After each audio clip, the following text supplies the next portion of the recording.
உண்மையான மூக்குத்தி அம்மனோட வரலாறு உங்களுக்கு தெரியுமா? இந்த அம்மனுக்கு எப்படி மூக்குத்தி கிடைச்சதுன்னு நான் சொல்கிறேன்.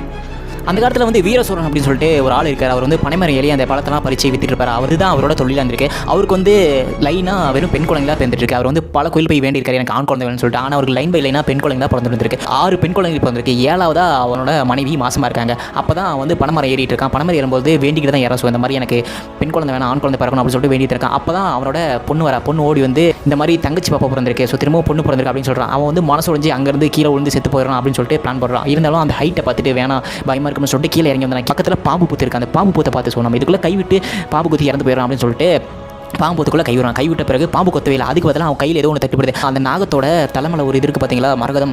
அந்த வைரம் கிடைக்குது. அந்த வைரத்தை எடுத்துகிட்டு போய் அங்கே இருக்கிற திருவிதாங்கூர் மன்னர்கிட்ட கொடுக்குறான். திருவிதாங்கூர் மன்னர் வாங்கிட்டு ஒரு குதிரையை ஓட விடுறாரு. அந்த குதிரை எங்கே போய் நிற்கிதோ அது வரைக்கும் எல்லா நிலத்தையுமே நீ எடுத்துக்கோ அப்படின்னு சொல்கிறான். அந்த வீரசூரனும் சந்தோஷப்பட்டு அங்கேருந்து போயிடுறான். நைட் டைமில் அவரோட கனவுல ஒரு சின்ன பொண்ணு வந்து உனக்கு ஒரு வைரம் கிடைச்சிது, ஒரு கூலி ஆள் வந்து கொடுத்தான அந்த வைரத்தில் எனக்கு ஒரு அழகாக ஒரு மூக்குத்தி செஞ்சு போடு அப்படின்னு சொல்லிட்டு கேட்டதாகவும் அந்த பொண்ணு தான் மூக்குத்தி அம்மனாகவும் நம்பப்படுது. அதுக்கப்புறம் தான் அந்த மன்னர் 18ஆம் நூற்றாண்டில் வைர மூக்குத்தியை செஞ்சு அந்த அம்மனுக்கு போட்டதாகவும் நம்பப்படுது.